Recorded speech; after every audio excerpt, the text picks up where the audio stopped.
Hello everyone, and welcome back to the channel. I wanted to make this video because I recently acquired one of these bad boys. This is the Hyperkin Duke Cortana edition for Xbox Series X and Xbox One. And I missed out on the previous iterations of this controller. They came out with a black one, a white one, a translucent green one, and I missed all of those. I wanted to purchase one, but I was kind of waiting for the right time. And then they came out with this one. This is the 20-year anniversary Xbox Cortana limited edition Duke controller. And as you can tell, it looks really cool. It's got this standard Xbox logo right there in the middle. There's a video that plays when you click on the middle button here. I'll show you this video up close so you can kind of tell what it looks like in real life. But it looks better in real life than it does on my video. You'll just have to take my word for it. But the main purpose of this video is to give you my overall thoughts, and it's more of a review. And is it really worth the $90 asking price? This thing retails for $89.99. And the question that I'm going to try to answer is it worth it? And it's kind of a hard question to answer because it's going to depend on who you are and what your preferences are. For me personally, I just wanted a secondary controller, but I also wanted to relive the glory days of the 2001 Xbox, and this totally does it. It brings me back. The moment I held this in my hand, it was like I was transported back to that time of the original Xbox and playing Halo and Halo 2 with my friends. It was good times. And this thing is massive. When you compare it to the original Xbox One controller or Xbox Series X controller, it's like, man, night and day. It's so huge compared to those. And I've got some things that I actually like better with this controller than the original Xbox controller. There's things that I actually enjoy more on this one. But I'm just going to get the obvious stuff out of the way. It is a 1-to-1 scale, exact replica of the original Duke Xbox controller. So in that regard, Hyperkin nailed it. It feels identical. The buttons, the amount of force that it takes to depress the buttons and everything feels 100% identical to the original Duke controller. And I think Microsoft might have been onto something with this controller design that they pretty much abandoned up to this point, which is the A, B, X, and Y buttons. They're not in a perfect diamond pattern. They're kind of they're oval shaped buttons, and they're more of like a slant. So it's kind of interesting because your thumb basically covers all 4 of those buttons when you're holding the controller properly. So it's more ergonomic, actually, in some sense of the word, than the regular controller that we use today. And of course, because of the unusual shape of this controller compared to every other controller on the market, it did take some getting used to, but I did eventually get used to it, and I was able to do some pretty cool moves in Gears 5 multiplayer. I also took this online and played an online ranked match in Killer Instinct.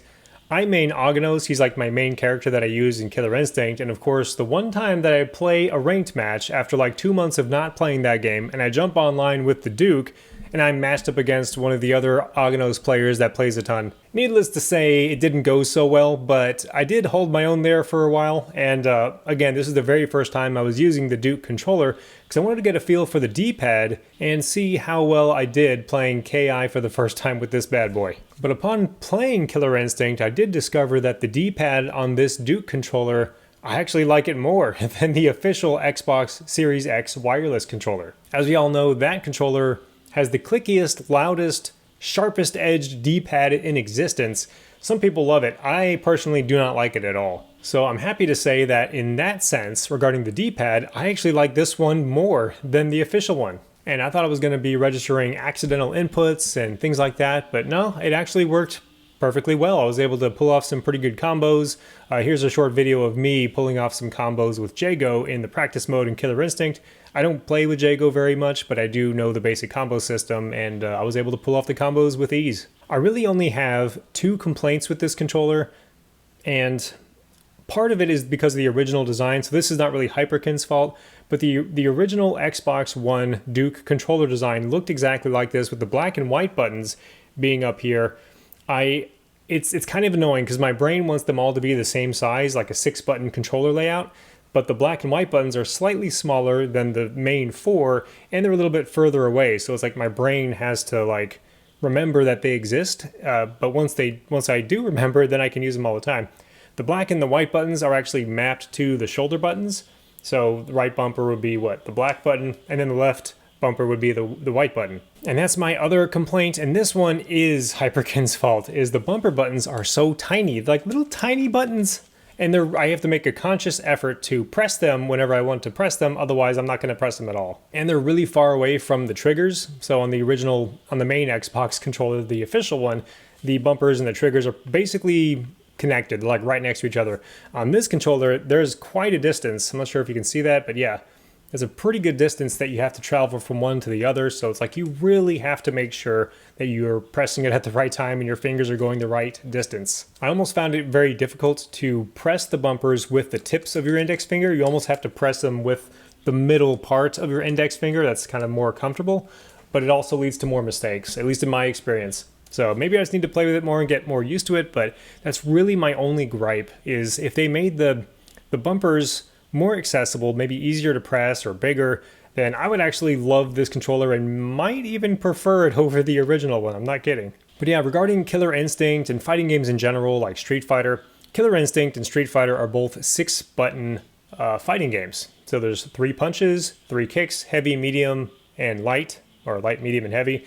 But I wish that the black and white buttons were the same size and kind of in the same configuration as the main 4 buttons, because then you could technically have a 6-button controller and you still can map it that way, where you have like the punches on the tops and the kicks on the bottom, and you can map it like that, and it might actually make things a lot easier for you if you are a fighting game fan. So I'm gonna try that out and see how it goes. It might be a complete disaster, but basically you do have a 6-button controller here with the triggers and the bumpers on the top, so it's got a lot of uses. One odd thing that I did notice about this controller though is that you can't use a regular USB extension cable. At least the one that I have didn't work. The included cable is only 6 feet long, which is long for most uses. It's pretty good for most people, but my Xbox console is actually a good distance away from my couch, so it's like I had to pull in a chair and sit closer than I normally would so this thing would actually reach. But, you know, that's just my personal situation. I did hook up a USB extension cable to my Xbox, and then I plugged the other end into this cable, and it didn't work. It just didn't work. Like, nothing came on the screen. There was no activity happening. None of the buttons worked. So just so you know, if you're thinking about getting this controller and you need to buy an extension cable, I would probably reconsider, or just get a really long USB-C cable. And I forgot to mention that. It's got a detachable USB-C cable. It's not micro USB, it's USB-C. And it fits in there really snugly too. When it clicks in, it really clicks in, you know it's in. It doesn't come loose during gameplay or anything like that. At the end of the day, I'm glad this controller exists. It's not the most perfect controller ever, but I know a lot of people back from the earlier days of gaming in the 2001 original Xbox era, a lot of people actually still prefer the Duke over the smaller controllers and the modern controllers. So I'm really glad Hyperkin brought it back. Just, I mean, for nothing else, for nostalgia purposes. Is it worth $90 though? For me it was. I like this controller. I actually like it, and I prefer using it for, I don't know, I use it a lot more than I thought I would. I'm gonna probably split up my gaming time half and half. Half the time with this controller and half the time with my Fusion Pro controller from PowerA. The best analogy I can come up with is if you're gonna go to a knife fight, the PowerA Fusion Pro 2 controller is like a switchblade, and the Hyperkin Duke is like a TNT. Just blow it up. I don't know, something about killing my online opponents using this controller feels so cool. It's like I'm piloting a mech or something. But anyways, that's my review. I definitely think that at the end of the day, it is worth it because it does look really cool. It is a nice throwback to the original controller design. Whether you like it as much as I do or not, it's going to be up to you. It's a personal preference. I like it. I like this controller. I'm going to be using it a lot more often. And yeah, that's about it. But thanks for watching. Please subscribe or follow me on Odyssey, and I'll see you again soon.